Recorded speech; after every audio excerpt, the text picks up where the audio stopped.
Okay. Buenas tardes a todos y todas. We are honored to have the Vice President of the United States, Kamala Harris, here with us, well accompanied, because she's with Secretary Jennifer Granholm, as well as Deputy HUD Secretary Adrian Todman. And the Vice President's visit to Puerto Rico is a testimony of the Biden-Harris administration's commitment to the well-being of the American citizens of Puerto Rico. President Biden was here just a couple of days, a week or so after Hurricane Fiona hit us. The First Lady, Dr. Jill Biden, just visited Puerto Rico. And the Vice President, she's been here before several times, but in different capacities, including when she was a senator, U.S. senator, but she's back. And we're so happy about that. I have to say that the frequent visits that we get from members of the cabinet of the Biden-Harris administration confirms that President Biden and the Vice President Harris have our back. They're with us in connection with this reconstruction that is happening in Puerto Rico. And now the Vice President wanted to see with her own eyes what the R3 program is all about. We're using CDBG, DR funds, to rebuild, repair homes impacted by Maria. Maria Esther Ramos' home. It's a 60-year-old home which was destroyed by Maria. She had to seek refuge with her daughter, and through this program now she has this beautiful home, which is not only solid in terms of its construction, but it is also resilient, because it has solar panels with battery storage, a water cistern, so they have become self-sufficient, which is what this program is all about. And I have to say that by now, 6,300 families have had the same opportunity that Maria Esther got from the Biden-Harris administration and my own administration here in Puerto Rico, using this CDBG funding that is available. And it's not about funding. It is about quality of life, after all. Everybody wants to have a safe home in which to reside, raise kids, work, retire, and that's what's happening here in Canóvanas. I know that the mayor of Canóvanas is somewhere in here, and she's proud to see that we're here. So, Madam Vice President, count on us to work together with your administration so that Puerto Rico rebuilds like it's been rebuilding in the last couple of years, and we finish the job for the well-being of our people. So now, let me turn the podium to Deputy HUD Secretary Adrian Todman. Good afternoon, everyone. It's great to be here with all of you, and it's great to be here with our Vice President Harris. Madam Vice President, thank you for everything that you have done and the President has done to make sure that resources are available to support Puerto Rico's recovery. I've visited Puerto Rico on behalf of the administration several times. Additionally, I was born not too far from here in the U.S. Virgin Islands, so I understand these issues. And every time I'm here, I'm reminded of the collective strength and resolve of the Puerto Rican people and the community. And it's so important that we invest in recovery and resilience. And that is on full display today. I'm very proud of the work HUD has done to support Puerto Rico's recovery and facilitate its access to funding. And thanks to that work, HUD is investing billions of dollars in the island's recovery and mitigation efforts, which is currently being actively utilized by leaders here on the island. And thanks to that, we can see some of that work in evidence behind us. And with the programs highlighted today, more than 6,000 homes have been repaired and thousands of homeowners are benefiting from the energy and water resilience upgrades. We funded an initiative that will lead to over 3,500 units of new apartment units, and 6,000 displaced residents have become homeowners. And some 28,000 small businesses are expected to benefit just from HUD's investments alone. And this is just a sample of the work that we are doing across the administration. Look, it's undeniable that there is more work to be done, but we remain hopeful that our work will help the people and leadership of Puerto Rico lay a strong foundation for sustained growth into the future. It is now my great pleasure to introduce my colleague and friend, Secretary of Energy, Jennifer Granholm. Thank you so much. It is so great to be back in Puerto Rico with the Vice President, who has been instrumental in shepherding billions of dollars, unlocking billions of federal dollars to help the island recover and get on its feet. Madam Vice President, Puerto Rico, I know you know, has this goal of getting to 100% renewable energy, and the Department of Energy has been tasked by the administration to helping Puerto Rico achieve that goal. I'm proud to say this home is one of 114,000 homes across the island that now have solar and storage. Between our federal efforts and Governor Pierluisi is such an amazing partner in this.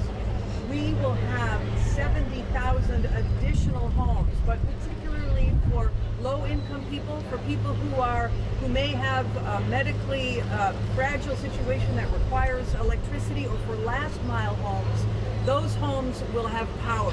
We expect that this summer will be the summer of solar, where we really see the quick implementation and installation of solar plus storage. So we are so grateful that you are here to inspect the work.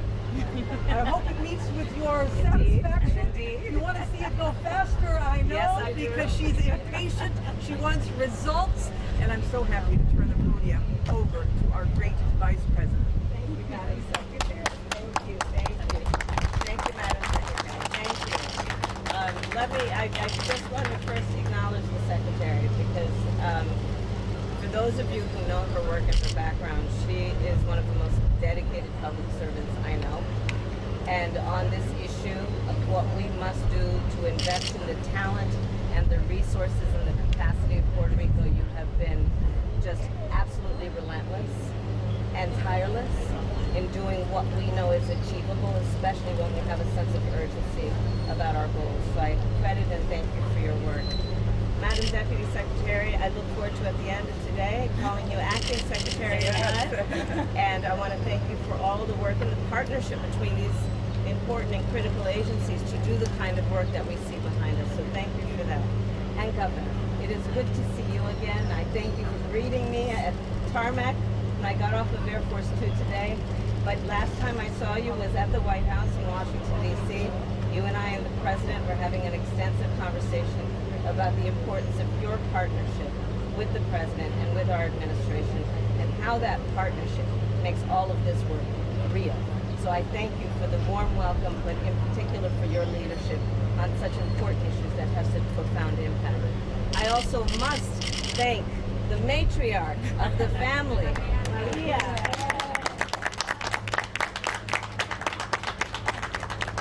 I was able to spend some time with her, and like all of the matriarchs in our families, we know where the power base is, right? We're talking about energy and solar. That's where the power is, right there.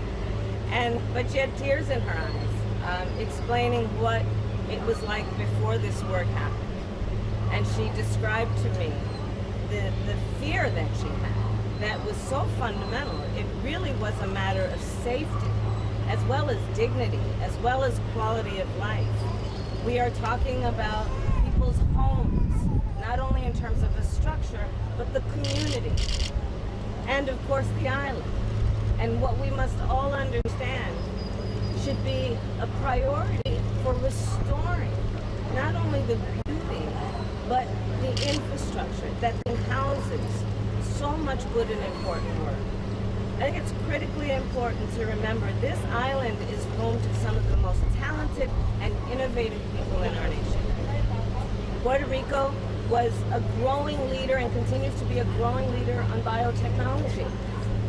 so much extraordinary work was happening, and then Maria, of course, had the impact of slowing some of that down. I was here shortly after Maria, and I saw the devastation that occurred. But what we also know is a community and society that is in an upward trajectory when these types of climate disasters occur. They don't lose their grit. They don't lose the ambition. They don't lose the momentum. What we all need to do then is just supply the community and the talent here with the capacity and the resources. And so President Joe Biden and I have been very intentional about what we are doing for the leaders and the people and the families of Puerto Rico. So far, our administration has invested over $140 billion in Puerto Rico. And that work that has been a result of that investment spans the gamut, but includes what we are doing to upgrade homes and facilities, what we are doing, again, with the leadership of the Secretary and Deputy Secretary, to install solar panels which are on top of this house, and to do it in a way that we learned the lessons from Maria. Solar panels were here before Maria, but part of what we realized is they were not hurricane resistant. So the innovation that has happened has also been about upgrading the technology, knowing how it has affected an island like Puerto Rico and what we must do to be smarter. Puerto Rico has taught us some lessons in that regard. So we have hurricane-resistant technology, a water source that is reliable and consistent, hot water, reliable and consistent because it's not requiring electricity, but it's depending on the solar technology to heat the water. What that means for a family, a multi-generational family, which you see behind me, is extraordinary in terms of the quality of life. Part of the challenge that Puerto Rico has faced has been what we know is intermittent electricity and energy sources because of these extreme weather occurrences. The installation of this smart technology, including the solar panels, will allow for more consistent energy sources for the families that are here, which again is about an upgrade on quality of life and just the well-being and the dignity of each family to be able to satisfy their basic needs. So I again want to thank everyone. I will say that the work that we have done includes an investment of $20 billion, yes, to work on projects like this in terms of homes and the infrastructure that is about private infrastructure. It also includes public infrastructure. The investment that we have made thus far includes $3 billion for reliable energy sources, including rooftop solar, and then over $2 billion that we have been investing in the small business owners and entrepreneurs of Puerto Rico. And all of that work together, creating the synergy that will continue to do and achieve the governor's aspirations and plan for the people of Puerto Rico. And together through our partnership, I see that we are making a difference. There's still more work to do. We are ambitious. Yes, we are impatient. We know it is possible, and we are doing it with a sense of urgency and optimism and inspiration because of families like the one behind me. So I thank you, and I thank everyone for your attention to this matter. Thank you.